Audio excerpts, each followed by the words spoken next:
unhlaka usuyabhema, uyaphuza, ubhanka namaklasi esikolweni. Yeah.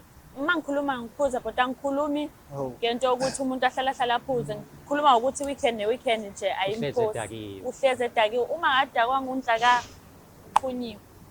Awu, ngiyaqhunywa manje mina. Uyaqhunywa. Ngibhanka amaklasi. Ngoba Angiyenzi ubhemile phela uyaqhunywa. Ngiyafunda nje mina.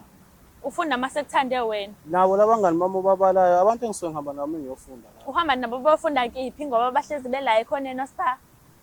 Ngiyafunda. Ngifunda ngasikhathini. Ngoba ubuya wena la endlini kumanje kusondela ama-final. Kodwa wena ubuya endlini ubeka incwadi yakho uphuma uhamba ubuye ngabo 12 ebusuku. Hayi ayikho lo. Mfowethu, uyabona kodwa ukuthi umama ukhathazekile ngawo.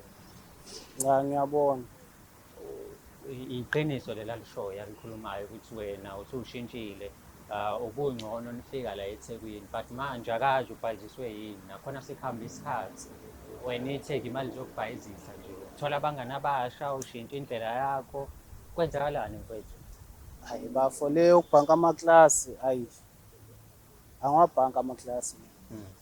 Kodwa into engiyibonayo sengibona ngazuthi manje umama usefuna ukuthi kunezinto okumele ngizenze ezinye engazi ngathi uyangilawula. Ngikulawula kanjani? Ngwabhanka amaklasi. Ngikulawula kanjani? Uyawabhanka amaklasi ngifunda nawe ngiyawazi ngikhuluma ngihlala nawe la endlini. Phuzani mfowethu? Uyakhuza nje ngoba ungafika udakiwe kumanje. Kodwa manje wenziwa yini ukuthi uma kukhona into ekuxakile ungilandela abantu awubezivamise ukuthi sikhulume Angikhulumanga nawe endlini. Awumlaleli, awumnikezi ngisho isikhathi. Hayi ngeke. Kade ngikhuluma nawe Nhlaka, kade ngikhuluma nawe isikhathi eside. Yabo la asile ukuzokubukanisa nabantu. Sofuna ukuthi wena ube ne-future bright njengezinye izingane bajabule nabazali bakho. Cabanga nje ngelinye ilanga abazali bakho sebebukela le episode babona ukuthi wena wenzani eThekwini kodwa bona bakuthumela ukuthi uzokwenza ini.